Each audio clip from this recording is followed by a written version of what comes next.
In the United Kingdom, and indeed across much of the world, there is perhaps no royal more beloved or more closely watched than Catherine, the Princess of Wales.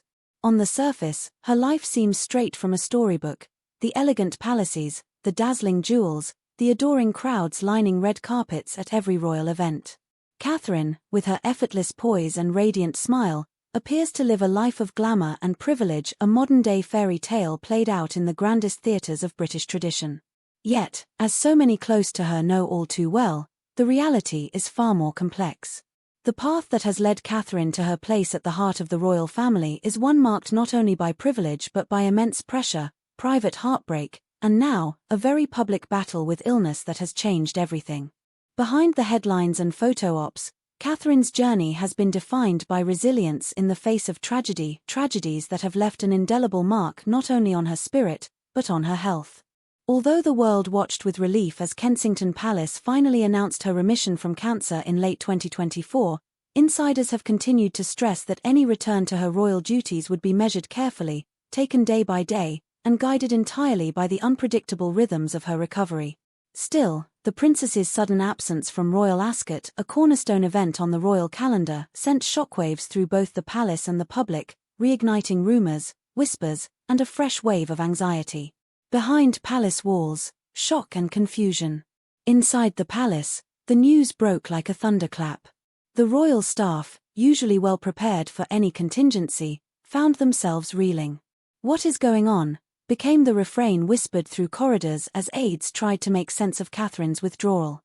One minute, she was set to appear at the prestigious racing event, her name on the official guest list, her outfit selected, her place in the royal procession confirmed. The next minute, everything changed. Catherine was out, and there was no explanation. It's impossible to overstate the weight of such a decision. Royal Ascot isn't just another social gathering. It is a centuries-old tradition, a week that brings together the most influential figures in British society, all eyes fixed on the royal box. For the Princess of Wales to miss such an event on a whim, as one source put it, is simply unheard of. The very abruptness of the announcement, the lack of any formal statement, the scramble among palace staff only deepened the sense of alarm. For some, the confusion was eerily reminiscent of the dark winter of the previous year, when rumors of Catherine's illness first began to swirl. The silence from official channels then, as now, only amplified the sense of uncertainty. What was truly going on? Was the princess's health more precarious than the public had been led to believe? Insider panic and a stunning revelation. On Tuesday, a bombshell report from the respected royal journalist Konka Koyeha made extraordinary claims. Citing unnamed sources with direct knowledge of the situation, Koyeha revealed that Catherine had awakened on Wednesday, June 18, feeling distinctly unwell enough so that palace doctors were summoned to her side. Despite their best efforts, her condition did not improve over the course of the day, and it was ultimately decided she should be taken to the hospital for further care. The decision caught even some of Catherine's closest aides by surprise. "We really thought she would get better after a bit of rest," admitted a source with direct ties to the royal household. But she didn't, and it was clear she needed proper medical attention. In the days that followed, the palace communications team did their best to downplay the situation. No formal statement was ever issued. Instead, royal correspondents were left to stitch together the narrative from off-the-record comments and sidelong glances. But the lack of transparency only fueled concern. Public expectations remained sky-high after all. This was the woman millions have watched for years, who seemed to embody strength and grace no matter what storms she faced.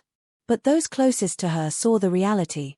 Catherine's body and spirit had been pushed to their limits. A struggle hidden behind closed doors. For those inside the palace, it was a clear turning point. Her health struggles have given her mental clarity regarding her priorities, one family confidant noted.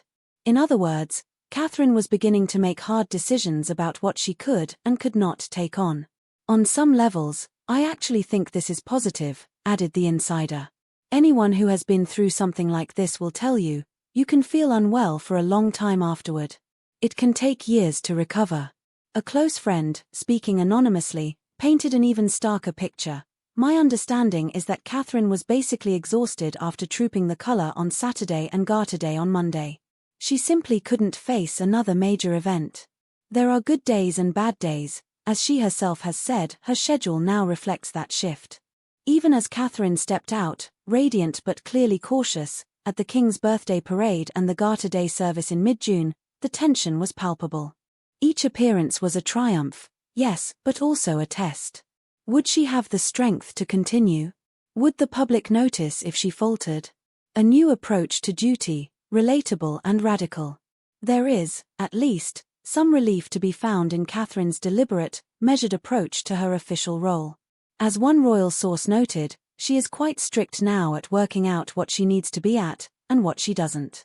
For the first time in her public life, Catherine is giving herself permission to say no, to prioritize her health and her family over the demands of tradition. For many, this decision feels not only necessary, but refreshingly human. It is a perspective shared by millions who have faced health battles of their own. Katherine's forthrightness about the unpredictability of her recovery, the reality of good days and bad, the importance of self-care makes her more relatable than ever. And yet, for those who have built their lives around serving the firm, it is also a reminder of just how much the monarchy must evolve. The toll of royal life and the path forward. As the princess navigates this delicate, uncertain phase, her every move is watched, dissected, and endlessly discussed. Recent images from Garter Day captured a determined Catherine, radiant in white, walking arm in arm with Prince William. Yet even as the cameras flashed, those who looked closely saw the effort it took to keep smiling, to keep showing up. For Catherine, these moments are both milestone and minefield, a celebration of survival and a reminder that nothing about her return to royal life will be straightforward. Sources close to the family confirm that, behind the scenes, Catherine's schedule has been drastically pared back. Low-key family gatherings in Norfolk, peaceful walks in the countryside, and quiet evenings with George, Charlotte, and Louis are now the cornerstones of her recovery. These moments, shielded from the press, far from the blinding lights of London, offer a glimpse of the private, healthier existence she is slowly, painstakingly rebuilding.